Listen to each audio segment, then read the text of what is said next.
There's been an annual theme for Black History Month since 1928 also. A lot of people don't know this. This year's annual theme is African Americans and the Arts. African Americans and the Arts. And I'm going to give you some information on that. Because for the most part, the way we commemorate, the way we celebrate Black History Month is wrong. And unfortunately, a lot of us haven't done the research, mean well, but haven't done the research to really understand it. I did the research, and I went to ASALH's website, Association for the Study of African American Life and History, and researched the origins of Black History Month years ago. Plus, I talked to one of the past presidents as well, Dr. Darrell Scott of ASALH. Okay, so the father of Black history, the father of Black History Month is Dr. Carter Godwin Woodson, Dr. Carter G. Woodson. And he was born December 19th, 1875, 10 years after slavery ended. He was born in Virginia. He died April 3rd, 1950. He wrote numerous books. His most well-known book would probably be The Miseducation of the Negro, which came out in 1933. Now, Dr. Woodson, when we look at why was Black History Month created, Dr. Carter G. Woodson founded what was known then as Negro History Week in 1926. Okay, 1926. He explained the reason behind the celebration in a pamphlet widely distributed months before the first celebration. Well, before the first celebration was to take place during the second week in February 1926. Now, I've been to Black History Month celebrations, and people say, why we have the shortest month of the year? Okay, why we have the coldest month of the year? The reason why Black History Month is in February is because it specifically it started the second week in February. It was held the second week in February. It started February 7th, 1926. Because the second week in February contained the birth dates of Frederick Douglass, February 14th, which most of us know as Valentine's Day, and Abraham Lincoln, February 12th. African Americans were having celebrations commemorating Frederick Douglass's birthday going back to the year after he died, when he died in 1895. So we were having celebrations in the African American community for Frederick Douglass for his birthday, and we were having celebrations in the African American community going back to the year after when President Abraham Lincoln is assassinated in April 1865. So we were having celebrations since basically Lincoln was assassinated also on his birth date of February 12th.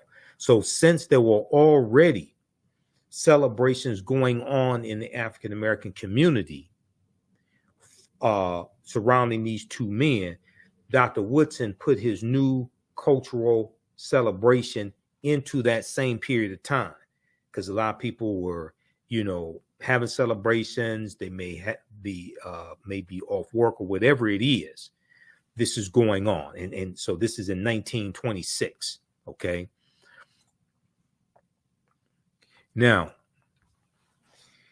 Dr. Woodson exclaimed that Blacks knew practically nothing about their history, and some of this is still true today. He ultimately believed that African Americans could benefit immensely from knowledge of their past and accomplishments of their ancestors.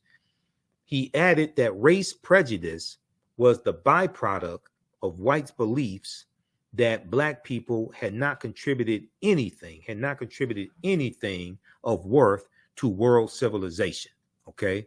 Now, Dr. Carter G. Woodson earned a PhD in American history in 1912 from Harvard University. He became the second African American to get a PhD from Harvard.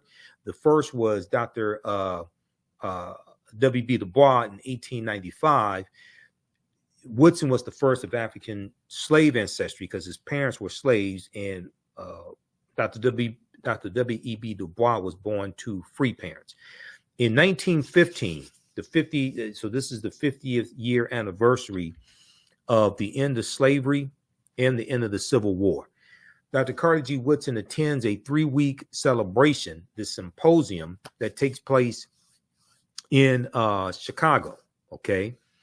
And this is the 50th year anniversary of the Emancipation, well, not the 50th year anniversary of the Emancipation Proclamation, 50th year anniversary of Emancipation, I should say, Emancipation. Emancipation Proclamation was January 1st, 1863.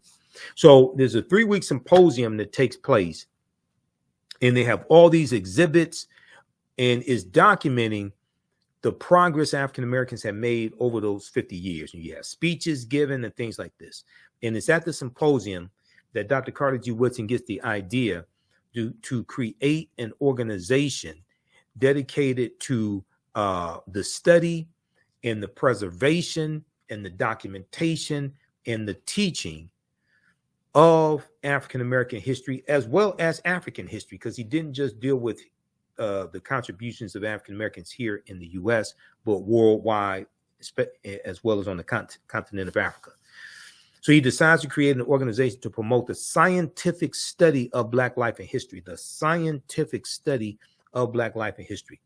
So this takes place on September 9th, 1915. He and 4 friends co-found the Association for the Study of Negro Life and History at Wabash YMCA there in Chicago, okay?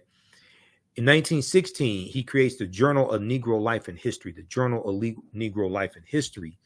And this was a journal dedicated to publishing the papers of African-American historians, because the white historical journals usually did not want to deal with the same topics that we wanted to deal with, or would not deal with those same topics the same way.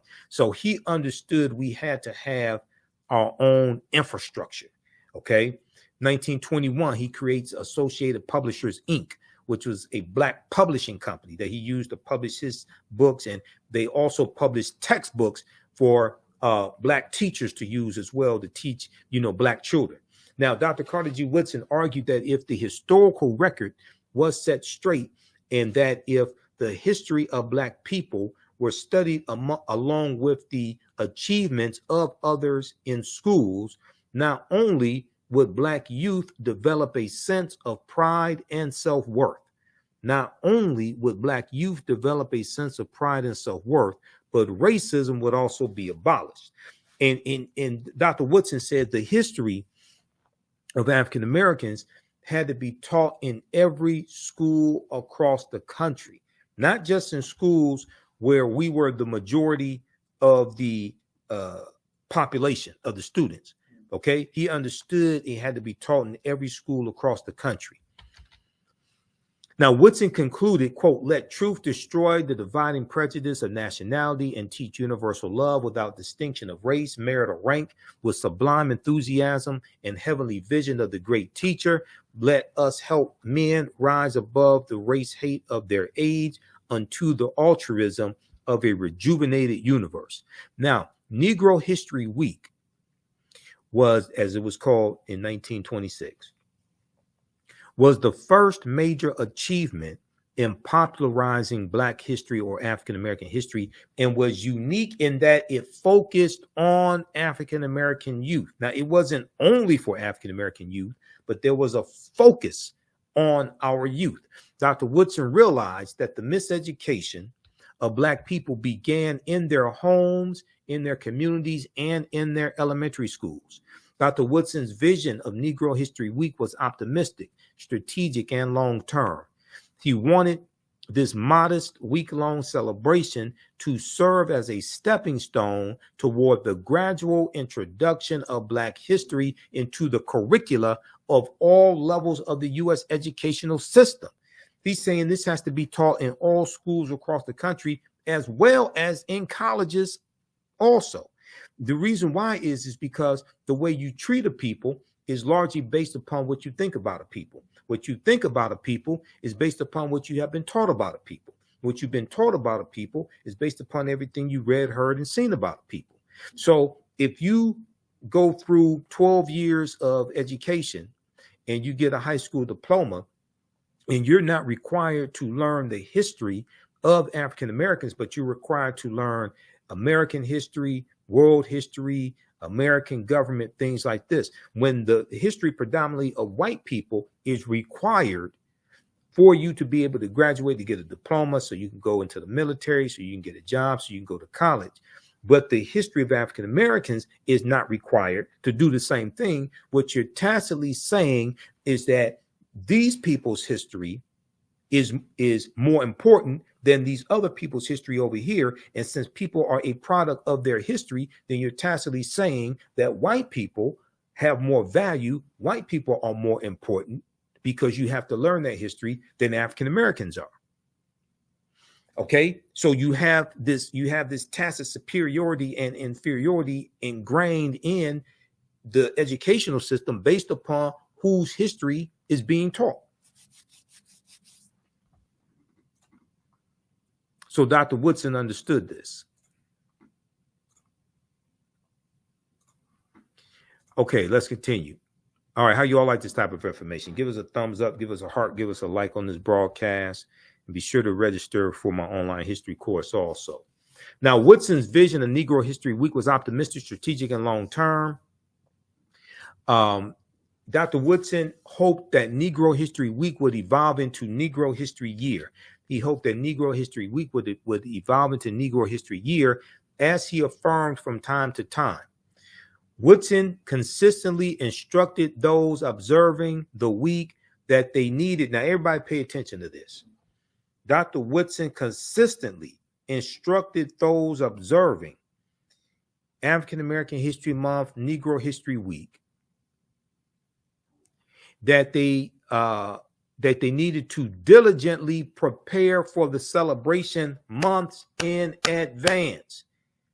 Diligently prepare for the celebration months in advance, and that after mid-February, because it started out as 1 week, after mid-February, they needed to continue acknowledging the role of African descendants in world history, not just in the United States of America, not just the first Negro to do this and the first Negro to do that, and Black people making inventions that make white folks' lives easier.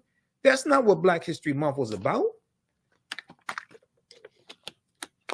That's what Negroes have reduced Black History Month to. They haven't gone and researched the original intent. Quote, Negro History Week should be a demonstration of what has been done in the study of the Negro during the year, and at the same time as a demonstration of greater things to be accomplished, end quote. Dr. Woodson instructed school teachers. Okay? Because what Woodson was saying is that you have to teach this history year round. You have to teach this history year round. That 1 week celebration in February, second week of February, African American students were supposed to demonstrate what they have been studying year round. Not this is the only month of the year where you teach Black history. Dr. Woodson said a subject which receives attention 1 week out of the 36 will not mean much to anyone. So the way a lot of this is being celebrated is totally backwards. And it comes from lack of research. People mean well. But I can tell you, I've been to a number of Black History Month celebrations. And people don't even mention the national annual theme. Don't even mention Dr. Carter G. Woodson. What the hell are you doing? This brother sacrificed his life, sacrificed his livelihood to finance the Association for the Study of Negro Life and History. This brother never had children, never married. He said his work, basically his work was like his wife. Okay. And he knew he was not going to make a lot of money. He knew he was not going to get rich. But he was driven based upon the love of his people. And unfortunately, a lot of Black History Month celebrations, people mean well, but they do a disservice to Dr. Carter G. Woodson. This is why we have to do the research and honor this ancestor and honor other ancestors. And in honoring our ancestors, we honor ourselves. Read Dr. Pero Gaglo Dagbovi's book on Dr. Carter G. Woodson. Carter G. Woodson in Washington, D.C., the father of Black history. So the 100th anniversary of ASALH, which is now Association for the Study of African American Life and History, they had a celebration of the 100th anniversary here in Detroit at the Charles H. Wright Museum of African American History. And Dr. Dagbovi was there doing a lecture and a book signing for his book. And I bought his book. His book is fantastic. I got a chance to meet him. Dr. Dagbovi is a history professor at Michigan State University. Also, I know Dr. Darrell Scott. You've seen Dr. Darrell Scott here on the African History Network show. Dr. Darrell Scott is a past president of the national chapter of ASALH, Association for the Study of African American Life and History. Okay, now, very quickly, because we're going to wrap this up. I'm not going to get through the whole presentation. We talked about some of this information in the class a couple weeks ago, but it's been a long day, and I just did an hour and a half with Robin Ruth Simmons.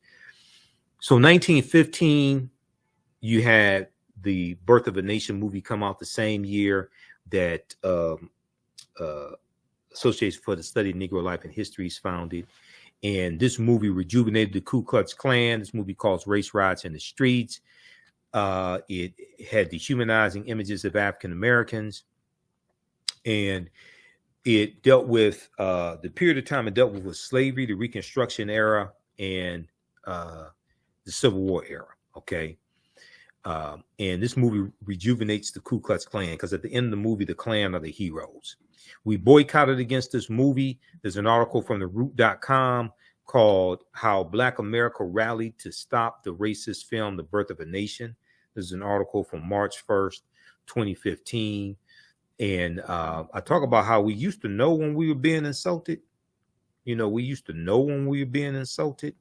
And today, you know, we sit up here and listen to dehumanizing music, dehumanizing negative corporate controlled hip hop, etc. But read this article because African Americans like Charlotta Bass, who was the editor of the California Eagle newspaper, which was the oldest Black newspaper on the West Coast, and you had people like William Monroe Trotter up in Boston.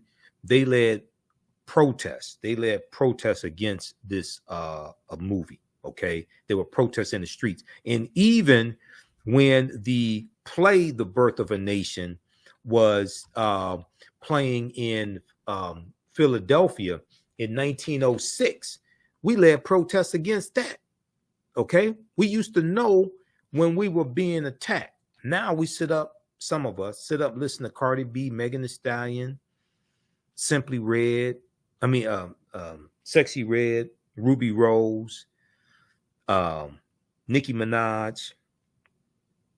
We listen to artists like Lil Wayne, Rick Ross. We listen to artists like The Baby, things like this. Negative corporate controlled hip hop. And Cardi B and Megan Thee Stallion win a American Music Award for WAP. They perform WAP at the American Music Awards. Just all types of Simple Simon nonsense. And we're the only people who would tolerate something like this.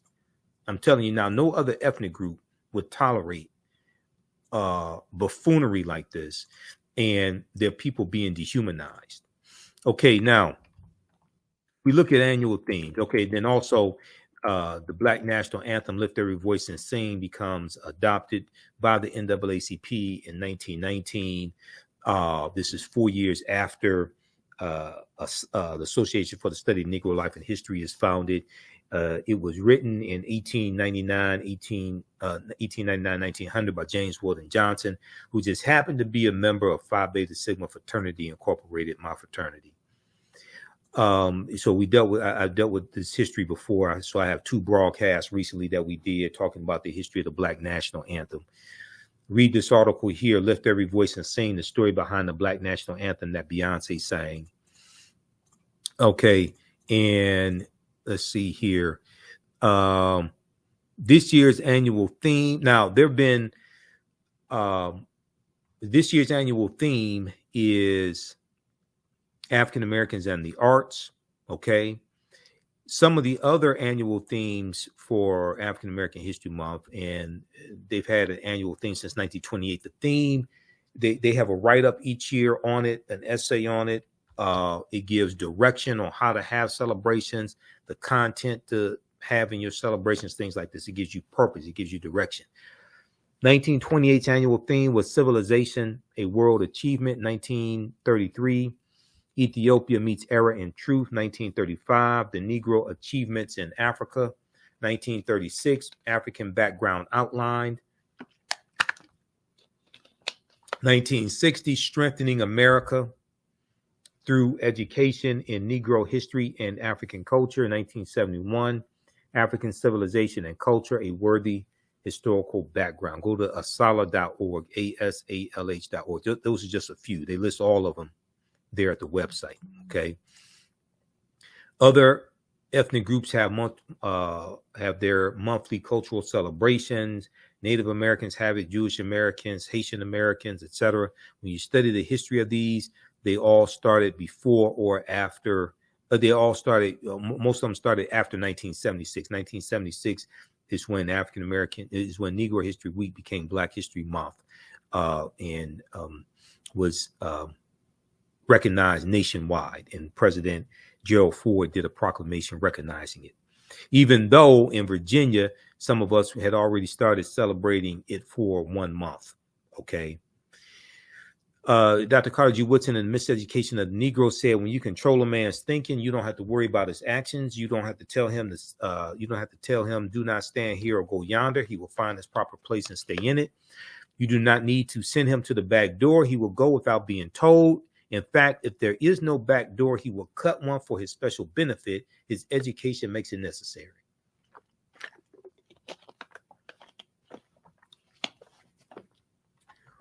So he's dealing with he was dealing with the programming in the educational system. Okay.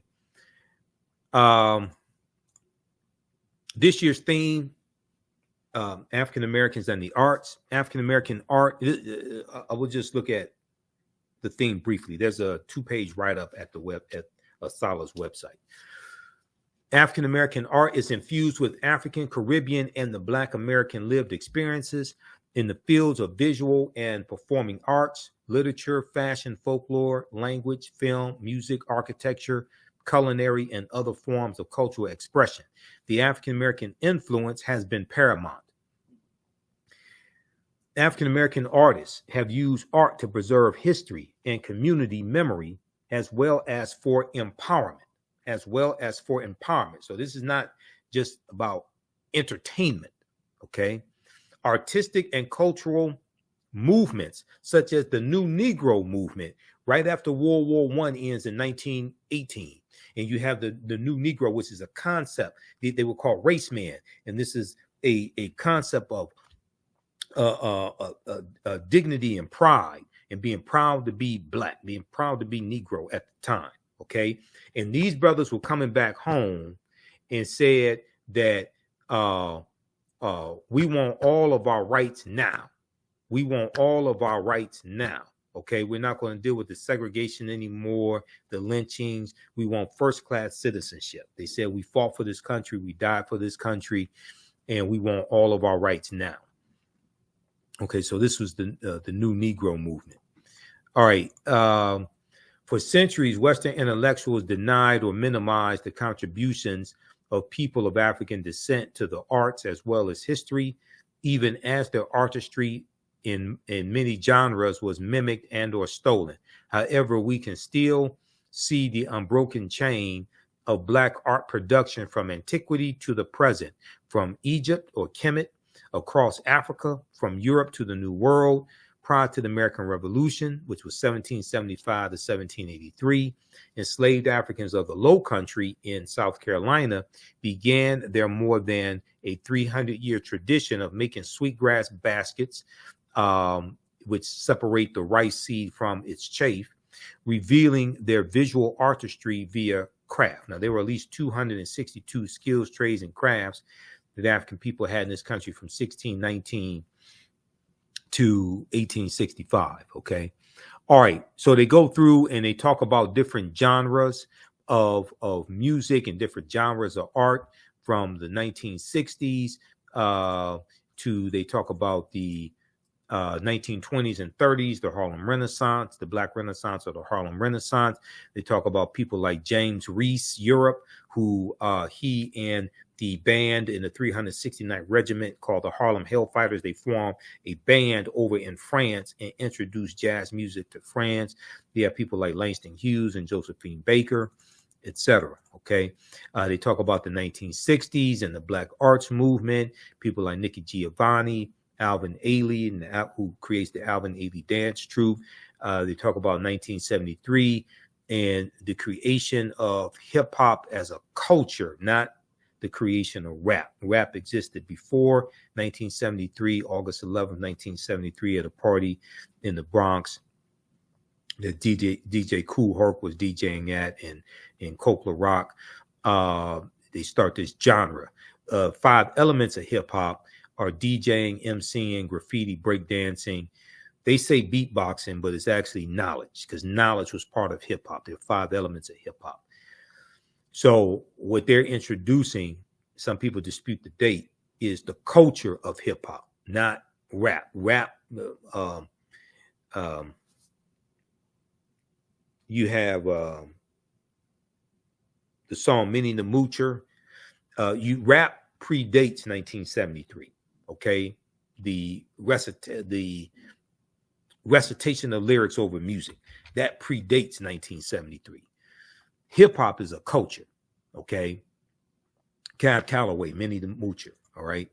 So then we look at Afrofuturism as well, and we look at people like Sun Ra and Janelle Monáe and Jimi Hendrix and the movie Black Panther that's dealing with Afrofuturism. Okay, so that gives us a synopsis of this year's annual theme of African Americans and the arts. All right, now, okay, so hopefully that helps you to shed some light there. Like I said, some people dispute the date, but hip hop is a culture, not a hip hop is more than just rap. And some people say that culture predated 1973. Okay, but you're dealing with 5 elements of hip hop. You're not just dealing with rap. All right, so look, that's going to do it for us. Be sure to visit our website, AfricanHistoryNetwork.com.